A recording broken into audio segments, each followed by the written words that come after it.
قرآن احدنامہ میں سے خروج کی کتاب اس کا 7واں باب۔ پھر خداوند نے موسیٰ سے کہا، دیکھ میں نے تجھے فرعون کے لیے گویا خدا ٹھہرایا اور تیرا بھائی ہارون تیرا پیغمبر ہوگا۔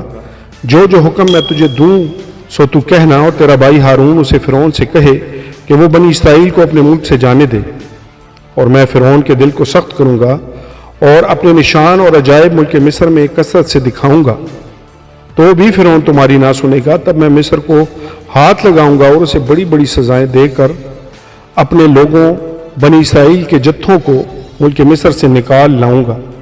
اور میں جب مصر پر ہاتھ چلاؤں گا اور بنی اسرائیل کو ان میں سے نکال لاؤں گا، تب مصری جانیں گے کہ میں خداوند ہوں۔ موسیٰ اور ہارون نے جیسا خداوند نے ان کو حکم دیا ویسا ہی کیا، اور موسیٰ 80 برس اور ہارون 83 برس کا تھا جب وہ فرعون سے ہم کلام ہوئے۔ ہارون کی لاٹھی۔ اور خداوند نے موسیٰ اور ہارون سے کہا کہ جب فرعون تم کو کہے کہ اپنا معجزہ دکھاؤ، تو ہارون سے کہنا کہ اپنی لاٹھی کو لے کر فرعون کے سامنے ڈال دے تاکہ وہ سانپ بن جائے۔ اور موسیٰ اور ہارون فرعون کے پاس گئے اور انہوں نے خداوند کے حکم کے مطابق کیا، اور ہارون نے اپنی لاٹھی فرعون اور ان کے خادموں کے سامنے ڈال دی اور وہ سانپ بن گئی۔ تب فرعون نے بھی داناؤں اور جادوگروں کو بلوایا، اور مصر کے جادوگروں نے بھی اپنے جادو سے ایسا ہی کیا، کیونکہ انہوں نے بھی اپنی لاٹھی سامنے ڈالی اور وہ سانپ بن گئی، لیکن ہارون کی لاٹھی ان کی لاٹھیوں کو نگل گئی۔ اور فرعون کا دل سخت ہو گیا، اور جیسا خداوند نے کہہ دیا تھا اس نے ان کی نہ سنی۔ مصر پر آفتیں نازل ہوتی ہیں۔ خون۔ تب خداوند نے موسیٰ سے کہا کہ فرعون کا دل متعصب ہے اور وہ ان لوگوں کو جانے نہیں دیتا۔ اب تو صبح کو فرعون کے پاس جا، وہ دریا پر جائے گا، سو تو لب دریا اس کی ملاقات کے لیے کھڑا رہنا، اور جو لاٹھی سانپ بن گئی تھی اسے ہاتھ میں لے لینا، اور اس سے کہنا کہ خداوند عبرانیوں کے خدا نے مجھے تیرے پاس یہ کہنے کو بھیجا ہے کہ میرے لوگوں کو جانے دے تاکہ وہ بیابان میں میری عبادت کریں، اور اب تو نے کچھ سماعت نہیں کی۔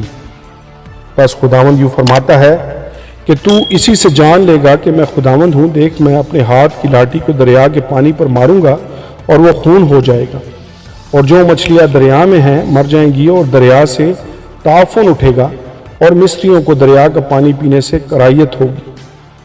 اور خداوند نے موسیٰ سے کہا کہ ہارون سے کہہ اپنی لاٹھی لے اور مصر میں جتنا پانی ہے، یعنی دریاؤں اور نہروں اور جھیلوں اور تالابوں پر اپنا ہاتھ بڑھا تاکہ وہ خون بن جائیں، اور سارے ملک مصر میں پتھر اور لکڑی کے برتنوں میں بھی خون ہی خون ہوگا۔ اور موسیٰ اور ہارون نے خداوند کے حکم کے مطابق کیا۔ اس نے لاٹھی اٹھا کر اسے فرعون اور اس کے خادموں کے سامنے دریا کے پانی پر مارا، اور دریا کا پانی سب خون ہو گیا، اور دریا کی مچھلیاں مر گئیں، اور دریا سے تعفن اٹھنے لگا، اور مصری دریا کا پانی پی نہ سکے، اور تمام ملک مصر میں خون ہی خون ہو گیا۔ تب مصر کے جادوگروں نے بھی اپنے جادو سے ایسا ہی کیا، پر فرعون کا دل سخت ہو گیا، اور جیسا خداوند نے کہہ دیا تھا اس نے ان کی نہ سنی، اور فرعون لوٹ کر اپنے گھر چلا گیا، اور اس کے دل پر کچھ اثر نہ ہوا۔ اور سب مصریوں نے دریا کے آس پاس پینے کے پانی کے لیے کنویں کھود ڈالے، کیونکہ وہ دریا کا پانی نہیں پی سکتے تھے۔ اور جب سے خداوند نے دریا کو مارا اس کے بعد 7 دن گزرے۔ آمین اور آمین۔